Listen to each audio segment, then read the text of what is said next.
Hello friends, आपका स्वागत है मेरे YouTube channel mission GK GS पर। Question number 151। भारतीय संसद का उल्लेख संविधान के किस अनुच्छेद में है? तो भारतीय संसद उल्लेख संविधान के अनुच्छेद 79 में है, यानी आपका सही आंसर हो जाएगा ऑप्शन नंबर ए। संसद में राष्ट्रपति और 2 सदन लोकसभा तथा राज्यसभा होते हैं। आपका अगला सवाल, भारतीय संसद के कितने सदन हैं? भारतीय संसद के जो है कितने सदन हैं? तो इनके जो है 2 सदन हैं। आपका सही आंसर हो जाएगा ऑप्शन नंबर बी, 2। आपका क्वेश्चन नंबर 153। संसद का उच्च सदन कौन सा है? संसद का उच्च सदन जो है राज्यसभा है। आपका सही आंसर हो जाएगा ऑप्शन नंबर बी। आपका अगला सवाल, संसद का निम्न सदन कौन सा है? संसद का जो है निम्न सदन कौन सा है? तो यह जो है लोकसभा है। आपका सही आंसर हो जाएगा ऑप्शन नंबर बी, लोकसभा। आपका अगला सवाल, राज्यसभा को किस नाम से भी जाना जाता है? राज्यसभा को जो है और किन नामों से जाना जाता है? तो और जो है काउंसिल ऑफ स्टेट्स के नाम से जाना जाता है। आपका सही आंसर हो जाएगा ऑप्शन नंबर बी। आपका अगला सवाल, लोकसभा को किस नाम से जाना जाता है? लोकसभा को जो है हाउस ऑफ पीपल के नाम से जाना जाता है, यानी आपका सही आंसर हो जाएगा ऑप्शन नंबर बी। आपका अगला सवाल, राज्यसभा की अधिकतम सदस्य संख्या कितनी हो सकती है? राज्यसभा की जो अधिकतम सदस्यों की संख्या है वह 250 हो सकती है, यानी आपका सही आंसर हो जाएगा ऑप्शन नंबर सी। संविधान के अनुसार अधिकतम 250 सदस्य यानी 238 राज्यों या केंद्र शासित प्रदेशों के प्रतिनिधि और 12 राष्ट्रपति द्वारा मनोनीत किए जाते हैं। आपका अगला सवाल, वर्तमान में संवैधानिक व्यवस्था के अनुसार राज्यसभा में राष्ट्रपति कितने सदस्यों को मनोनीत करता है? तो राष्ट्रपति जो है 12 सदस्यों को मनोनीत करता है, यानी आपका सही आंसर ऑप्शन नंबर बी। आपका अगला सवाल, राज्यसभा एक क्या है? राज्यसभा एक जो है अस्थायी सदन है। आपका सही आंसर हो जाएगा ऑप्शन नंबर बी। आपका अगला सवाल, राज्यसभा के कितने सदस्य प्रत्येक 2 वर्ष में सेवानिवृत्त होते हैं? राज्यसभा के जो है कितने सदस्य हैं जो प्रत्येक 2 वर्ष में सेवानिवृत्त होते हैं? तो यह जो है 1/3 सदस्य जो है 2 वर्षों में सेवानिवृत्त होते हैं। आपका सही आंसर हो जाएगा ऑप्शन नंबर ए। आपका अगला सवाल, राज्यसभा के सदस्य का कार्यकाल कितने वर्ष का होता है? राज्यसभा के सदस्य का जो कार्यकाल है वह होता है 6 वर्षों का। आपका सही आंसर हो जाएगा ऑप्शन नंबर सी, 6 वर्ष। आपका अगला सवाल, लोकसभा का सामान्य कार्यकाल कितना होता है? लोकसभा का जो सामान्य कार्यकाल वह 5 वर्ष का होता है। आपका सही आंसर हो जाएगा ऑप्शन नंबर बी, 5 वर्ष। लोकसभा की अधिकतम सदस्य संख्या संविधान के अनुसार कितनी है? लोकसभा की जो अधिकतम सदस्य की संख्या संविधान के अनुसार जो है यह है 552, यानी आपका सही आंसर ऑप्शन नंबर सी। पुरानी संवैधानिक व्यवस्था में 552 की अधिकतम सीमा बताई जाती थी। एंग्लो इंडियन नामांकन का प्रावधान 104वें संशोधन से समाप्त हो चुका है। आपका अगला सवाल, लोकसभा सदस्य बनने की न्यूनतम आयु कितनी है? तो लोकसभा सदस्य बनने की न्यूनतम आयु जो है वह 25 वर्ष है, यानी आपका सही आंसर ऑप्शन नंबर बी। आपका अगला सवाल, राज्यसभा सदस्य बनने की न्यूनतम आयु कितनी है? राज्यसभा बनने की न्यूनतम आयु 30 वर्ष है, यानी आपका सही आंसर ऑप्शन नंबर सी 30। आपका अगला सवाल, लोकसभा का अध्यक्ष कौन चुनता है? लोकसभा का अध्यक्ष जो है वह कौन चुनता है? तो यह जो है चुनता है लोकसभा के सदस्य, यानी आपका सही आंसर हो जाएगा ऑप्शन नंबर सी। आपका अगला सवाल, राज्यसभा का पदेन सभापति कौन होता है?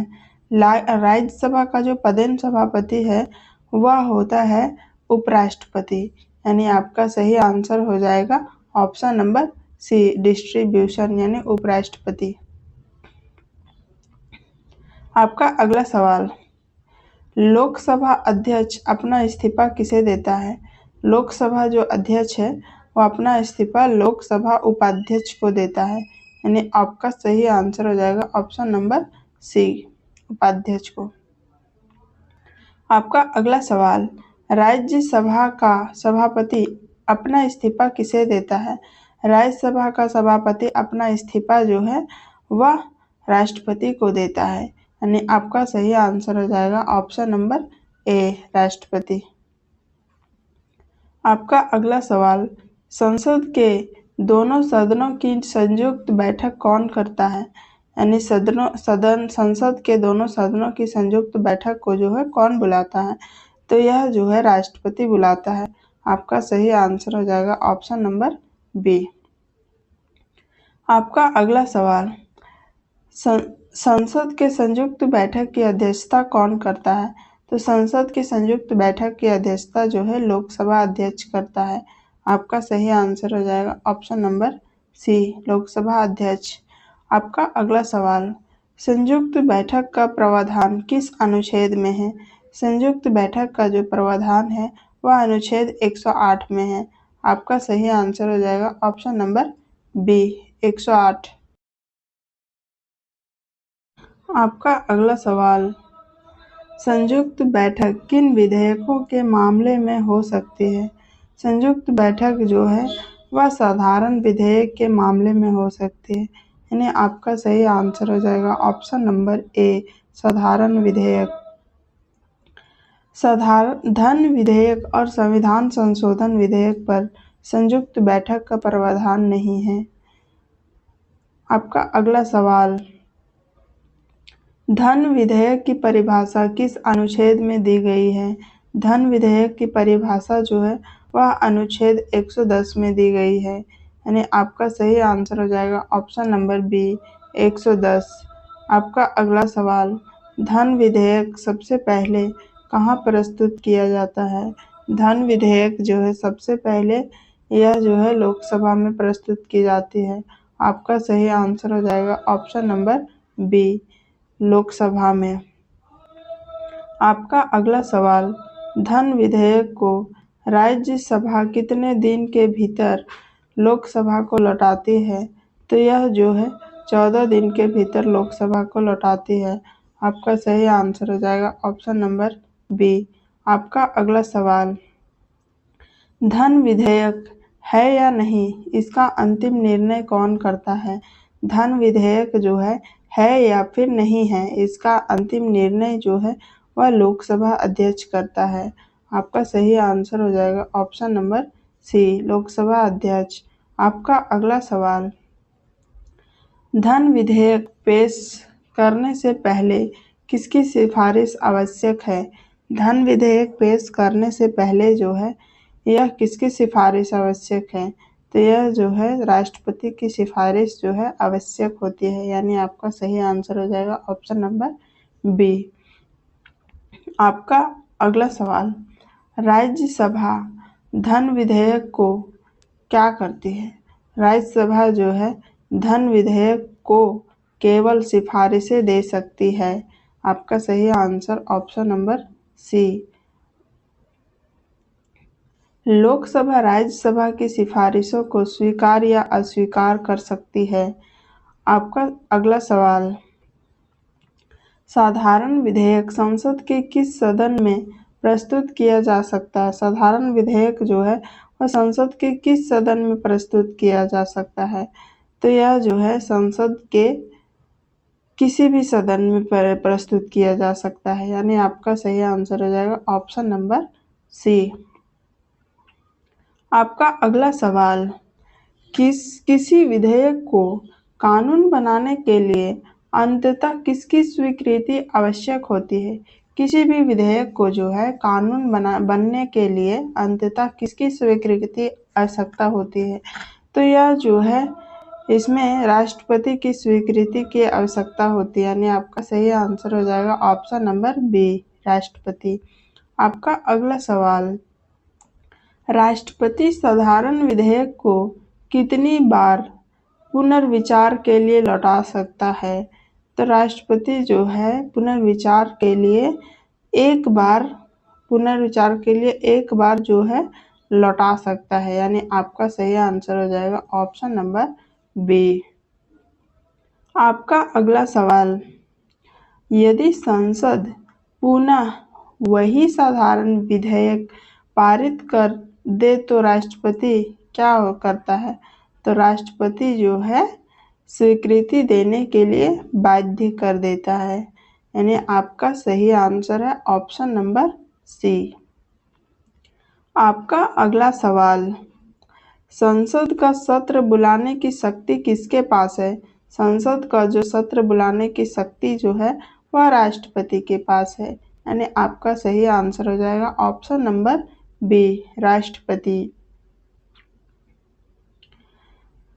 आपका अगला सवाल, संसद के दो सत्रों के बीच अधिकतम कितना अंतर हो सकता है? संसद के दो सत्रों के बीच जो है अधिकतम अंतर जो होता है वह होता है 6 महीने का, यानी आपका सही आंसर हो जाएगा ऑप्शन नंबर सी, 6 महीना। आपका अगला सवाल, संसद के प्रश्नकाल का मुख्य उद्देश्य क्या है? संसद में जो है प्रश्नकाल का मुख्य उद्देश्य जो है यह है सरकार से प्रश्न पूछकर जवाबदेही सुनिश्चित करना, यानी आपका सही आंसर हो जाएगा ऑप्शन नंबर बी।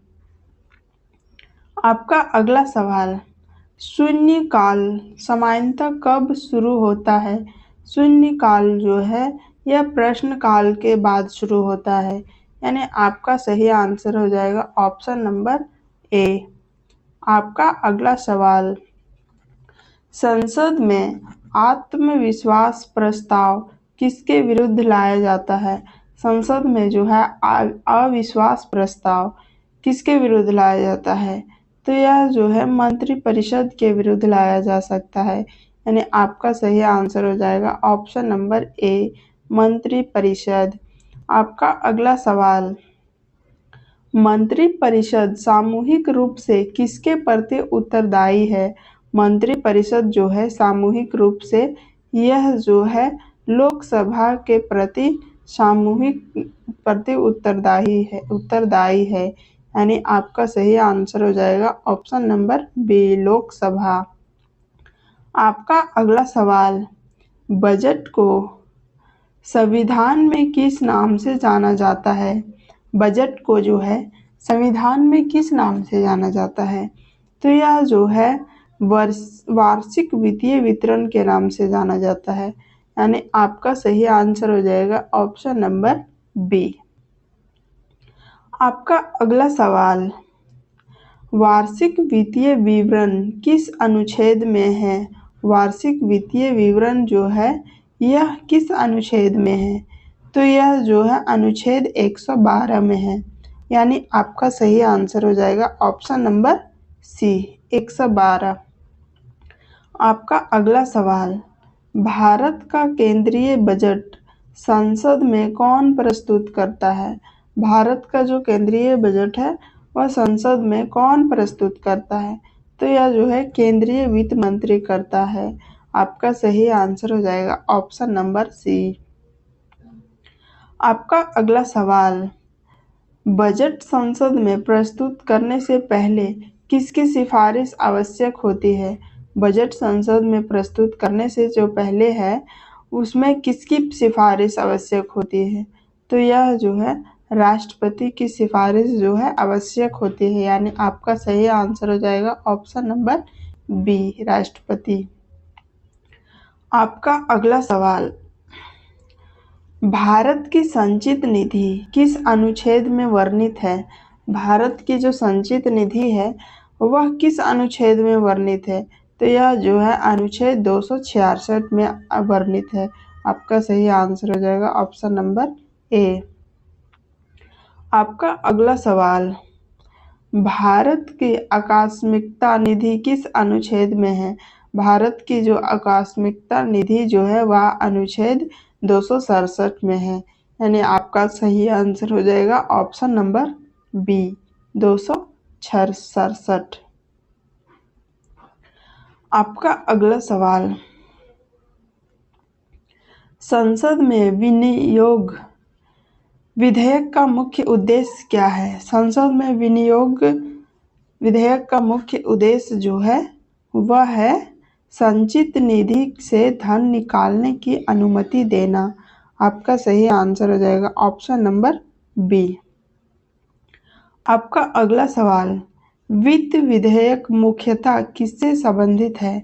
वित्त विधेयक जो है मुख्यतः यह जो है कराधान और सरकारी वित्त से संबंधित है।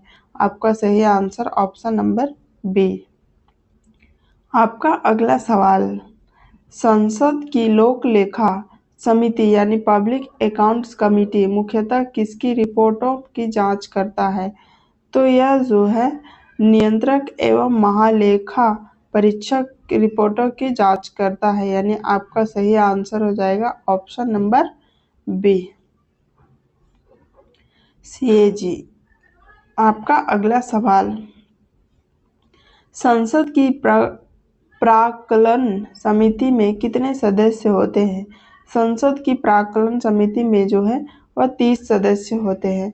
आपका सही आंसर ऑप्शन नंबर सी। प्राक्कलन समिति के सभी सदस्य लोकसभा से होते हैं। आपका अगला सवाल, लोकसभा की कार्यवाही में गणपूर्ति यानी क्वोरम कुल सदस्य संख्या कितना होता है? लोकसभा की कार्यवाही में गणपूर्ति की कुल संख्या सदस्य की संख्या जो है वह होती है 1/10 भाग, यानी कि आपका सही आंसर हो जाएगा ऑप्शन नंबर बी।